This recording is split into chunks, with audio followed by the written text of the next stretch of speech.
네, 자 이제 오늘 우리 요한복음 20장 1절에서 31절까지 내용이 꽤 많지요. 네, 한번 살펴보도록 하겠습니다. 간단하게 살펴볼 때 먼저 드는 생각 중에 하나가 뭐냐 그러면 이 본문을 좀 보면서 우리가 좀 이렇게 많이 하는 생각 중에 하나가 도마 참 싸가지 없다 막 이제 생각을 많이 하잖아요, 그죠? 아니 그 상황에 그렇게 믿음 만져봐야 되겠다, 옆구리 넣어봐야 되겠다, 뭐 이제 이런 식의 생각. 그래서 베드로도 참 믿음 없지만 도마는 더 믿음 없는 사람, 뭐 이렇게 자꾸 생각도 하는데요. 또 그렇다고 또 반대로 또 도마처럼 의심해야 옆구리에 손도 넣어볼 수 있습니다. 또 뭐 또 과도하게 또 그 의심을 과도하게 또 격려하는 것도 별로 그렇게 썩 좋지는 않습니다. 왜냐하면 전체 문맥에서 그게 그렇게 중요한 의도가 아니기 때문이라는 거죠. 그리고 자꾸 그 옆구리에 손 넣어본 도마처럼 뭐 이렇게 하는데, 옆구리에 손 넣었다는 말 있어요, 없어요? 네, 성경에 굳이 찾아보시면 또 없어요. 네, 만약 옆구리 손 넣어보고 믿었다 그러면 그게 호러지, 이게 지금 성경 스토리입니까? 뜨끈뜨끈하던데 뭐 나 소장을 만져봤어, 뭐 이런 이야기를 대장 만져봤어 이렇게 해야 이게 이런 이야기는 너무 이게 문자주의적 폐해죠. 네, 이제 옆구리에 손 넣어봐야 믿겠습니다 했더니 진짜 넣어봤으니까 믿었겠지, 뭐 이런 식으로 과도하게 이렇게 또 생각하는 건 그건 문자주의의 폐해라고 할 수가 있죠. 그냥 그렇게 되면 그건 호러물이죠. 네. 예수님도 오셨는데 봐라 이러고 지금 옆구리 터진 거 보여주시고 이러시면 어떻게 되죠? 네, 이거 귀신인지 이게 진짜인지 그게 와닿겠습니까? 예, 이런 개념이 아니라 손과 옆구리를 보여주셨다는 게 뭐겠습니까? 네. 부활하셨는데 이렇게 출혈 상태를 유지하시면서 다니셨겠어요? 네. 피 흘리시면서 다니셨겠습니까? 네. 그랬으면 이건 귀신 영화죠. 그냥 귀곡산장이 되는 거죠. 자, 그러고 이렇게 돼버리면 뭡니까? 이게 좀비 비슷해 보이시겠죠? 자, 이런 모습이 아니라 말 그대로 흉터도 필요도 없을 뿐이신데 우리를 위해서 그런 흉터를 보여주신 그런 형태의 이야기겠죠, 그죠? 자, 오늘 이야기를 너무 과도하게 또 오버해서 우리 접근하지 않도록 했으면 좋겠습니다. 그리고 베드로만큼이나 또 도마나 다 똑같아요. 우리나 그 사람들이 믿음이 되게 없는 것처럼 여겨지기도 하지만 여러분 그 시대에 갔으면 믿어지시겠어요? 솔직한 이야기로. 네. 아무리 말씀하셨다고 해도 여성들이 뛰어와가지고, 그리고 그 여성들도 사실은 어때요? 상상도 못하고 갔었죠, 그럴 일이라고는. 그런데 갑자기 일이 뻥 터지니까 다들 놀라지 않았겠어요? 자, 이거는 어떤 의미에서는 다 똑같은, 너무 제자들 별로 탓하고 싶지 않아요. 이런 믿음 없는 것들 막 이렇게 하고 싶지도 않아요. 왜냐하면 어느 누구가 과연 그 당시에 이제 사실 그 이야기를 들었었을 때 말씀대로 임하셨나이다 이렇게 생각할 사람들은 거의 생각하기가 어려웠을 거예요. 자, 그러면 그 의미가 굉장히 중요해요. 왜냐하면 봤다는 증인이 있으니까 우리가 안 봐도 어떻게 되죠? 듣고 믿는 거잖아요. 지금 저와 여러분이 보지 않고도 지금 우리는 보고 믿었습니까? 아니면 그냥 믿으셨습니까? 우리는 보고 믿은 거 아니에요, 그죠? 우리는 듣고 믿는 거죠. 성경을 읽어보고 전해진 스토리를 우리가 지금 믿고 있는 거죠. 그런데 그게 그냥 왜 믿고 계세요? 기독교는 사람이 죽었다거나 살아나는 종교래, 그 정도 기적은 믿어야지. 여러분, 그렇게 믿는 것은 믿음이 아니에요. 대단히 죄송하지만 그건 곰이 여자가 됐다는 걸 믿는 거하고 뭐가 다르겠어요? 교회를 다니면서 그래, 종교 생활을 하려면 기적이 있어야 종교가 되겠지, 뭐 그래, 뭐 곰도 여자가 됐다고 하고, 뭐 한국의 시조는 뭐 알에서 태어났다고도 하고, 주몽은 번개와 함께 태어났다고도 하는데 뭐 그 정도 신화가 있어야 종교가 되는 거 아니야? 그러니까 뭐 동정녀 탄생도 뭐 그래 종교니까, 그래 사람이 죽었다가 살아났대, 그래 그것도 뭐 종교니까 그 정도는 믿어야 종교가 되겠지. 그건 믿음이 아니에요. 그거는 오히려 왜 우리가 부활을 믿느냐, 그리고 부활을 어떻게 보지도 않고 믿을 수 있어요? 기적을 믿는다 이런 수준은 믿음이 아니라고 제가 분명히 말씀을 드립니다. 믿음은 깨달음의 결과예요. 왜 부활을 믿게 됐느냐? 사람 죽었다가 살아난 적이 있다는 종교, 그런 종교에 나도 사람이 살았다는 거 그거 믿으면 정말 좋겠다 하는 이런 기적에 대한 믿음을 요구하는 게 아니에요. 바로 뭐냐 그러면 예수님이 이 땅에 오셔서 십자가를 지시고 부활하신 이유가 딱 하나 때문입니다. 뭐 때문입니까? 자, 오늘 요한복음 20장 31절, 그렇죠? 요한복음이 기록된 이유와 그리고 우리가 지금 부활을 믿을 수 있는 이유도 딱 하나입니다. 요한복음 20장 31절, 이거는 꼭 기억하십시오. 요한복음이 기록된 이유가 적혀 있죠, 그죠? 뭐라고 되어 있습니까? 오직 이것을 기록함은 너희로 예수께서 하나님의 아들 그리스도이심을 믿게 하려 함이요 또 너희로 믿고 그 이름을 힘입어 생명을 얻게 하려 함이니라. 자, 지금까지 우리 요한복음 강의하면서 계속 예수님이 하나님 아들이시고 삼위일체라는 측면을 계속 살펴왔죠. 요한복음을 기록한 목적이 여기 지금 다 있는 거예요. 저는 그것에 충실해서 지금 설명을 지금까지 해드렸던 거고, 그죠? 그리고 십자가와 부활을 적어놓은 이유도 뭐겠습니까? 심플해요. 예수님께서 이 땅에 오신 가장 중요한 이유는 저와 여러분이 죄와 사망 아래 있다는 것을 해결하기 위해서 오신 거예요. 그러므로부터 죄로부터 자유롭게 해줘야 되고, 그 다음 어떻게 됩니까? 사망으로부터 자유롭게 해야 될 거 아니에요. 자, 죄와 사망으로부터 저와 여러분을 자유하게 하기 위해서 이 땅에 오셨어요. 자, 그런데 이 죄와 사망이 동시에 이게 자유롭게 해주지를 못해요. 왜요? 우리가 지은 죄가 무슨 죄입니까? 죽어야 할 죄였죠. 그죠? 그러면 죄값을 치르면 심플하게 해결나잖아요. 그죠? 죄를 해결하려면 죄값을 치르면 되잖아요. 그런데 죄값을 치르려면 어떻게 해야 되죠? 죽으면 돼요. 예, 사형당해서 죄값을 치르는 거예요. 그러면 죄값은 치렀는데 뭐가 남습니까? 그럼 생명은요? 원래 우리에게 주고자 했던 영원한 생명은 사라져 버리잖아요. 그리고 죄의 가장 큰 결과가 무엇입니까? 죄의 권세가 뭡니까? 사망의 권세잖아요. 그러니까 이게 부비트랩에 걸린 거랑 똑같은 거예요. 이게 죄값을 치르려면 죽어야 되는데 죽어버리면 어떻게 되죠? 사망의 권세 아래 눌러지는 거죠. 죄값을 치르기 위해서 죽어버리면 죄값은 치를 수 있는데 그럼 생명은 어디로 가느냐? 없어져 버리는 거예요. 그러니까 사탄은 우리들에게 완벽하게 저와 여러분을 완벽하게 봉쇄했다라고 생각을 한 거죠. 모순 속에다가 몰아넣어 버린 거예요. 영원한 모순 속에 집어넣은 거죠. 죄값을 치르기 위해서 죽으면은 사망의 권세 아래 있고, 사망의 권세를 이겨내려고 안 죽고 버티고 있으면 죄값을 치르지 못하는 거고. 네, 닥터 스트레인지에서 그 영원한 시간의 관계 속에, 여러분하고 관계가 없는 이야기 같아요. 자, 무시하나? 네, 근데 잘 안 보셨을 거라고 생각해요. 네, 그런 어벤져스 이런 건 절대 안 보셨을 거라고 생각해요. 극히 일부 보셨을 거라고 생각하지만 이게 모순 구조 속에 몰아넣었다고 생각하죠. 무한대의 이 무한의 메비우스 띠와 같은 모순 속에 우리를 밀어넣은 거예요. 죄값을 치르려면 죽어야 되는데 사망의 권세 아래 있고, 그렇기 때문에 유대인들의 제사는 어디까지 가능한 겁니까? 죄값을 치르는 것까지는 가능했어요. 대속적 죽음으로 어린 양을 죽여서 내 대신 죽여서 죄값은 치렀어요. 그런데 뭐가 해결이 안 됩니까? 예, 사망의 권세를 벗어나지를 못해요. 그래서 예수님께서 뭘 하신 겁니까? 우리의 과거와 현재와 미래의 모든 죄를 짊어지시고 십자가에서 단번에 죽으신 거죠. 한 번에. 두 번, 세 번 죽으실 필요가 없는 거죠. 왜요? 과거에 지은 죄 한 번 죽으시고, 현재에 지은 죄 한 번 죽으시고, 미래에 지을 죄 다시 죽으시고, 이게 아니라는 거예요. 과거, 현재, 미래에 지을 모든 죄를 예수님은 이미 담당을 하신 거죠. 그러면 또 자꾸 질문하죠. 우리가 그렇게 예수님께서 우리의 죄를 다 사했는데 왜 우리가 또 죄 짓고 살아갈까요? 자, 여기에서 여러분 약간 말장난이긴 하지만 잘 생각해 보세요. 예수님께서 미래에 지을 죄까지도 다 짊어지셨다 그랬어요. 그 뜻은 뭘 말하는 전제가 있는 겁니까?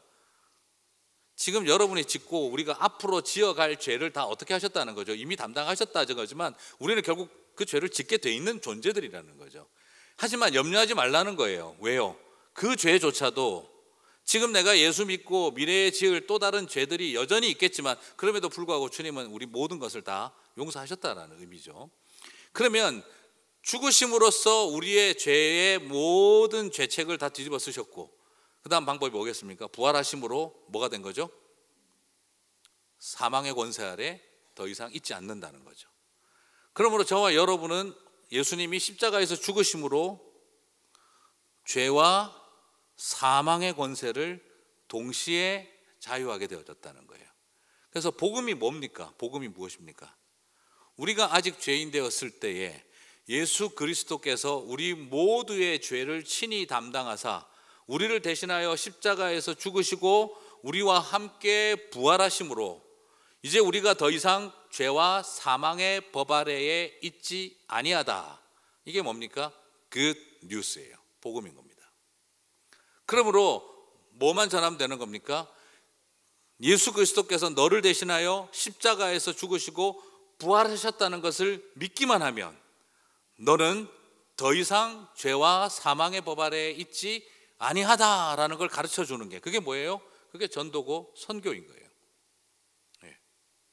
그래서 우리는 이 세상을 향해 뭘 하러 가는 겁니까? 하나님과 평화를 회복시켜 주러 가는 거예요. 그래서 더 이상 죄와 사망의 법 아래에 있지 않는 그 자유를 가르쳐 주러 가는 것이죠. 그래서 복음을 선포하러 가는 것입니다. 그게 선교고 전도인 거죠. 자, 굉장히 심플하게 말씀을 드렸습니다만 이게 굉장히 중요한 포인트예요. 그래서 오늘 여기에서 31절이 뭐라고 말하고 있는 겁니까? 그리스도이심을 믿게 하기 위해서. 그래서 어떻게 하는 거죠? 너희로 믿고 그 이름을 힘입어 이제 뭘 얻는 겁니까? 잃어버린 생명을 회복하는 거예요. 그 생명이 언제 잃어버린 겁니까? 창세기 때 아담이 잃어버렸던 그 생명을 이제 우리가 회복하게 되는 거예요. 그래서 우리가 예수 그리스도를 믿으면이 나오는 것입니다. 믿는다는 게 뭘 말하는 겁니까? 그분이 나의 죄를, 우리 모두의 죄를 대신 담당하여 십자가에서 죽으셨다는 것. 그래서 내가 더 이상 내가 그 죄에 묶여 있지 않고 죄로부터 자유로워졌다는 것. 그리고 예수 그리스도께서 나와 함께 부활하심으로 나도 이제 뭐가 주어졌다는 거죠? 예수 그리스도의 부활의 생명이 나에게 주어졌다는 거죠. 그래서 나도 이제 더 이상 어떻다는 겁니까? 사망의 법 아래, 권세 아래 있지 아니하다는 거예요. 그래서 이제는 우리가 나아가서 뭘 선포하는 겁니까? 나는 자유하다는 거예요. 내가 더 이상 죄와 사망의 법 아래에 있지 아니하다는 이 복음을 알게 됐다는 것이죠. 그래서 그 복음을 이제는 선포하게 되어졌다는 거죠. 자, 이것이 오늘 요한복음이 우리들에게 보여주고 있는 내용입니다. 그래서 여러분, 예수님이 십자가에서 죽기만 했으면 믿겠는데 부활하는 바람에 이게 코미디가 된 것 같다 생각하시는 분들도 있는데요, 부활이 없으면 어떻습니까? 유대교하고 아무 차이가 없습니다. 예수님은 여러 번 죽으셔야 됩니다. 그래서 지금 우리에게는 부활을 빼버리면 뭐가 되는 거죠? 천하의 불쌍한 종교가 되는 거예요. 그래서 어떻게 우리가 보지 않고 믿을 수 있느냐? 바로 이것을 깨닫는 거예요. 성경으로부터 죄의 원리를 이해하고 죄로 인해서 이 죄를 해결하기 위해서, 죄와 사망을 해결하기 위해서 그처럼 쌓아왔던 구약의 역사를 다 이해해 보니 예수 그리스도께서 어린 양이 되셔서 예수 그리스도께서 그 죄의 문제를 해결하려고 직분을 세우지 않았습니까? 뭡니까? 왕과 제사장과 선지자. 그래서 예수님께서 뭘 하신 거죠? 삼중직을 다 취하신 거예요. 왕으로, 제사장으로, 선지자로 예수님은 삼중직을 다 취하시고, 욕심도 많으셔라 그게 아니라 죄의 문제를 해결하기 위해서 모든 직분을 다 취하시고, 그리고 당신이 죄로부터 자유로워야 하니까 태어나는 것도 신기하게 태어나야 신화가 되겠지, 이게 아니라 뭐라는 거죠? 바로 그 흘러오는 인간의 죄의 유전을 극복하기 위해서 성령께서 여자의 몸에서 잉태케 하심으로 죄로부터 자유로워진 존재가 되어지면서 여자의 몸에서, 사람의 몸에서 태어난 거죠. 사람의 몸에서 태어났는데 죄로부터 자유로운 존재가 되려고 하니 성령이 잉태하셔서 그 죄의 모든 영향력들을 소멸시키고 태어나신 거죠. 그래서 당신은 우리랑 똑같은 사람이 되셨으나 죄가 없는 존재가 된 거죠. 그래서 우리의 죄를 다 뒤집어 쓰신 거죠. 제사장과 왕과 선지자가 되셔서. 그래서 유대교의 율법이 해왔던 일들은 기껏 해봐야 죽이는 제사밖에 못한 거죠. 그렇죠? 피 흘리는 제사밖에 못했어요. 그런데 부활하심으로써 이건 뭐가 된 겁니까? 사한 제사, living sacrifice가 된 거예요. 모든 sacrifice는 죽이는 거예요. 그죠? 앞에다가 수식어를 굳이 붙일 필요가 없어요. 뭐 killing sacrifice라고 할 필요도 없어요. dying sacrifice라고 할 필요도 없어요. 거인 앞에다가 작은이라는 말을 붙이면 이건 형용 모순이지 않습니까? 작은 거인. 그렇지만 우리는 작은 거인이라고 하는 이 형용 모순이, 형용사적 모순이 일어나지만 그게 바로 뭘 뜻하는 겁니까? 사람이 작고 초라해 보여도 그 속에 거인이 있다는 이런 의미를 살려내는 것과 마찬가지예요. sacrifice 앞에 어떻게 living이라는 말이 들어가요? 살았다는. 그런데 예수님께서는 두 번의 sacrifice를 하신 거예요. 한 번은 죽는 sacrifice, 두 번째는 뭐죠? 사는 sacrifice. 그게 바로 부활이라는 겁니다. 그래서 그리스도께서 사한 제사를 드렸고 동시에 뭐가 되신 거죠? 사한 제물이 되신 거죠. 기가 막힌 이야기죠. 그 모든 이야기를 모아놓아서 결국에 누가 나온 겁니까? 부활하신 예수 그리스도가 나왔다는 거예요. 그래서 저는 그렇게 정리합니다. 사람이 죽었다가 살아났다는 것을 의학적 증거가 있느냐, 물리학적 증거가 있느냐, 말도 안 되죠. 엔트로피 증가의 법칙을 우리는 다 알고 있지 않습니까? 무질소도가 증가하는데 어떻게 사람이 다시 살아날 수 있느냐?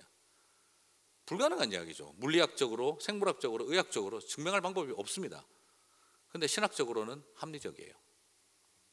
죄와 사망의 권세를 해결하기 위해서 오셨기 때문에 죽으시고 부활한다는 건 신학적 합리성, 성경적 합리성을 가지고 있는 거예요. 그걸 깨달을 때 어떤 일이 일어나는 겁니까? 보지 못했어도 믿게 되는 거죠. 이게 오늘 요한복음이 우리들에게 말하고 있는 바로 지금까지 우리가 들어왔던 성경의 창세기부터 많았던 공부들의 총 엑기스와 같은 이야기예요. 그 모든 것들을 깨달음으로 어떻게 되는 겁니까? 신기한 기적을 믿는 이야기가 아닙니다. 그러면 이건 단군신하고 뭐가 다르겠어요? 아무 차이가 없는 겁니다. 그런 기적도 못 믿니? 그래가지고 부활 믿게 하려고 하시면 그건 나쁜 짓이에요. 깨달음 때문에 어디에 이르는 겁니까? 믿음에 이르게 되는 거예요. 그래서 박윤선 박사님은 구원에 이르는 사색이라고 믿음을 정의한 거예요. 구원에 이르는 사색. 생각 없는 사람들은 믿음을 가지는 게 아니다 이 말이죠. 나 믿어요 덮어놓고. 네. 그런 분들은 뭐 얼마든지 무당도 믿을 수 있고 얼마든지 성황당도 믿을 수 있는 거예요. 그런 수준의 이야기를 말하는 게 아닙니다. 바로 구원에 이르는 사색으로서의 보지 않고도 믿는 믿음이, 그것은 바로 깨달음의 결과라는 거죠. 자, 그걸 이해할 수 있도록 우리가 지금까지 계속 해왔었던 거죠. 오늘 여러분이 이것을 바라보시면서 부활이라고 하는 건 우리에게 있어서 이게 십자가에서 죽으신 것보다 훨씬 더 의미가 다른 거구나. 유대교와 기독교를 갈라놓은 가장 큰 차이는 십자가가 아니라 열린 무덤이에요. 십자가 때문에 유대교와 기독교가 다른 게 아닙니다. 그거보다 더 놀라운 것은요, 열린 무덤 때문입니다. 그래서 우리는 교회 십자가에다가 예수님을 매달아 놓지 않는 거죠.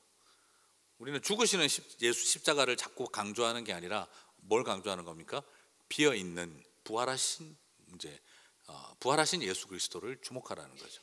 근데 중요한 건 그 부활이 예수님 혼자 부활한 게 아니라는 겁니다. 그 부활이 누구랑 부활한 거죠? 저와 여러분도 그 부활의 생명을 얻는 거예요. 그래서 내가 그리스도와 함께 십자가에 못 박혔나니 그런즉 이제 내가 사는 것이 아니요 나를 위하여 자기 몸을 버리신 예수 그리스도와 함께 사는 것이라. 거기서 뭐라고 말합니까? 내 안에 내가 사는 것이 아니라 누가 산다고요? 부활하신 예수가 산다 그렇게. 사도 바울이 무슨 미쳤습니까? 지금 왜 이런 이야기를 하겠습니까? 지금 나의 생명은 누구의 생명이라는 거죠? 우리는 예수 그리스도의 부활의 생명을 산다는 거예요. 그래서 이미 죽은 다음에 영생을 얻는 겁니까? 이미 영생이 시작된 겁니까? 이미 영생이 시작된 거라는 걸, 그게 사도 바울이 성경을 통해서 우리들에게 가르쳐주고 있는 가르침인 거예요. 그래서 지금 저와 여러분은 겉으로 보기에는 똑같은 육신의 생명을 믿는 사람이나 교회 안 믿는 사람이나 똑같이 사는 것처럼 보이지만 나는 이미 벌써 예수 그리스도의 생명을 사는 존재라고 하는 전혀 다른 개념을 보여준다는 거예요. 그래서 육신의 생명을 잃어버리는 그것에 우리의 모든 것을 걸지 말라는 거죠. 그래서 그들이 순교의 길을 걸어갈 수 있었고 육신의 질병 앞에서 두려워하지 아니하고 우리를 죽이려고 하는 창칼과 그 앞에서 두려워하지, 물론 인간이기 때문에 왜 두렵지 않겠어요. 그러나 바라볼 수 있었던 것은 전혀 다른 세계관을 가지고 있었던 거예요. 전혀 다른 생명관을 가지고 있었던 거예요. 이미 나는 벌써 뭘 살고 있는 거죠? 육신 속에 살고 있지만 나는 영원한 생명을 살고 있다는 것에 대한 담대함을 가지고 수 있었던 거죠. 그것이 이 모든 것들을 이기게 만드는 힘이었다라는 것입니다. 자, 사랑하는 성도 여러분, 이것이 오늘 우리에게, 물론 이걸 가지고 육신의 질병 속에 고통받고 있는 사람한테 함부로 그렇게 말하면 안 되죠. 그렇게 이야기하면 안 돼요. 절대 그런 건 조심하셔야 돼요. 그렇지만 끊임없이 우리가 알 수 있는 건 뭡니까? 나는 이미 영원한 생명을 사는 존재라는 거죠. 자, 이것이 주어진 겁니다. 그래서 예수님이 부활하셔서 하신 이 행동이 뭐예요? 퍼포먼스가 후 하셨던 거죠. 오늘 본문에도 나오지만 제자들을 부어놓고 숨을 내쉬며 이르시되 성령을 받으라 후 하셨어요. 왜요? 이걸 가지고 또 어디 가셔서 부흥사들이 흉내내죠. 임파테이션, 성령 받아라, 성령 받아라. 후, 큰일 날 행동을, 죄송하죠, 큰일 날 짓을 하고 계신 거예요. 이게 지금 그렇게 흉내낼 일이 아닙니다. 지금 후 하면은 뭐 쓰러지고 후 하면 방언 터지고 이러는 용으로 지금 예수님이 하신 거에 아닙니다. 이게 바로 뭘 말하는 거죠? 우리 지금까지 계속 말해왔죠. 예수님이 누구라는 겁니까? 창조주시라는 거예요. 흙으로 사람을 빚으사 만드사 그 코에 창세기에 생기를 후 하셨어요. 그 생기가 한글로 생기라고 번역되어 있는 그게 뭐예요? 스피릿이에요. 스피릿. 그의 영을 불어넣으셨다고 그러셨어요. 그래서 인간이 뭐가 됐다고 그랬습니까? Living Spirit, 산영, 생명이 된지라. 우리 성경 번역은 그렇게 되어 있죠. Living Spirit이 되었다라고 됐었어요. 지금 다시 예수님께서 부활하셔가지고 뭐라고 계십니까? 제자들 모아놓고 후 하고 계세요. 이유는 뭐겠습니까? 내가 바로 창세기에 흙덩어리를 생기를 불어넣던 그분이고, 그리고 너희는 이제 부활의 생명을 얻은 또 다른 아담으로서 창조 피조물로, 새로운 피조물로서 살아가라는 거예요. 그래서 고린도후서 5장에서 뭐라고 합니까? 사도 바울이 보라, 이전 것은 지나갔으니 너희는 뭐가 됐다고요? 새로운 피조물이라, New Creature가 되었다라고 이야기를 하지 않습니까? 굉장히 중요한 포인트들이 다 여기 지금 집약이 돼 있죠, 그죠? 여기에서 많은 것들이 그러니까 가지치기를 하고 흘러나온 것들을 보게 되는 거예요. 바로 거기에서 이제 우리는 새로운 피조물이다. 그래서 저와 여러분은 예수 믿어서 뭐가 좀 좋아진 게 아니라 뭐라는 겁니까? 이전 것은 지나갔으니, 이 지나갔다는 말은 소멸되고 파괴되고 없어졌다는 뜻이에요. 더 이상 예전에 여러분을 주장하던 상처와 고통과 죄와 수치와 부끄러움들이 더 이상 여러분을 규정하고 주장하지 않는다는 거예요. 이제 내 안에 뭐가 산다는 겁니까? 예수 그리스도께서 다시 호흡을 불어넣어 주신 새 생명을 산다는 뜻입니다. 그 새 생명을 누리라는 거예요. 제발 이러려고 다시 살려놨나? 네, 그냥 그때 죽여버렸어야 되는 건데, 이런 후회 생기지 않도록 다시 내 안에 일어난, 왜 그런데 아직까지도 옛날 상처와 죄와 수치가 내 새 생명을 주장하게 하냐 이 말이에요. 내 못난 쏘가지와 내 그 자존심과 내 그 연약한 분노와 그 상한 자존심이 아직도 내 새 생명을 움직여가게 만드냐 이 말이에요. 이건 다르게 말해서 뭐냐 그러면 격에 맞지 않다 이 말입니다. 내가 이렇게 살아야 된다 하는 것이 그리스도인으로서 의무를 가르치는 게 아니에요. 이건 뭐하고 똑같으냐 그러면 내가 지금 격에 맞지 않다는 거예요. 이것은 내 삶의 격에 맞지 않다는 거예요. 우리에게 주어진 새 생명이라고 하는 게. 자, 오늘 그것을 저와 여러분이 바라보셨으면 좋겠습니다. 그래서 예수님께서 부활하셔서 제일 키워드라고 할 수 있는 말들이 19절에서 23절 사이에 다 나오죠, 그죠? 너희에게 평강이 있을지어다. 부활하신 다음 우리에게 제일 주신 것이 평화를 2번 이야기하십니다. 죽기 전에도 평화를 이야기하셨고 부활하셔도 다시 평화를 이야기합니다. 너희에게 평화가 있을지어다. 2번이나 이야기를 하세요. 자, 그리스도인의 부활한 삶을 살아가는 그리스도인들에게 빠질 수 없는 삶이 뭐겠습니까? 피스메이커의 삶입니다. 평화를 누리고 평화를 전하는 자. 그리스도인들과 평화는 분리될 수 없습니다. 목사님, 평화롭게 한다고 다 세상이 돌아가는 거 아니잖아요. 그러면 전쟁만 한다고 세상이 다 잘 돌아갑니까?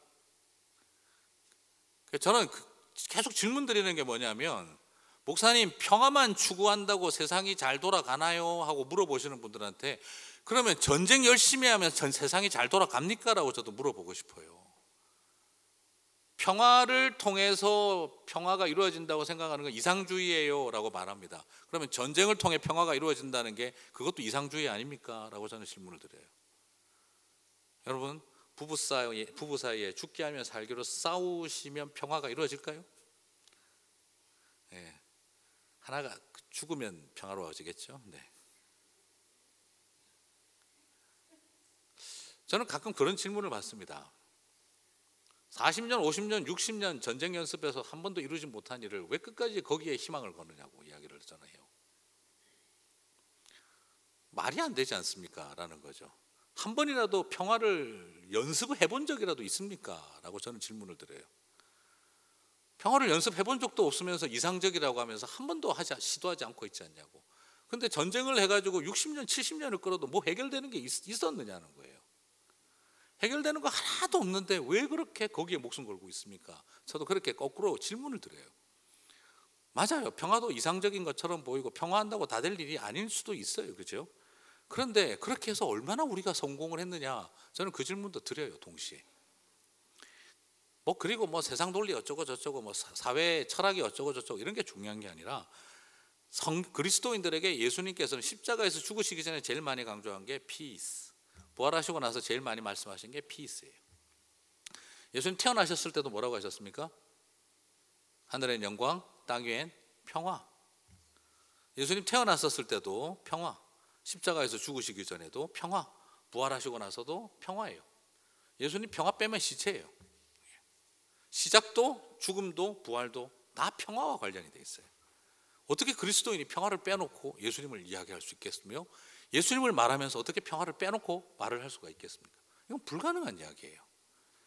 세상이 어떻게 돌아가든지 그게 저는 중요하겠고 그것도 되게 의미도 중요하겠지만 저는 그리스도인으로서 예수님 빼고 평화를 말할 수 없고 평화를 빼놓고 예수님을 말할 수가 없는 것도 명백한 성경의 원리라는 것도 기억했으면 좋겠습니다. 그 다음 예수님 부활하셔서 하신 말이 뭡니까?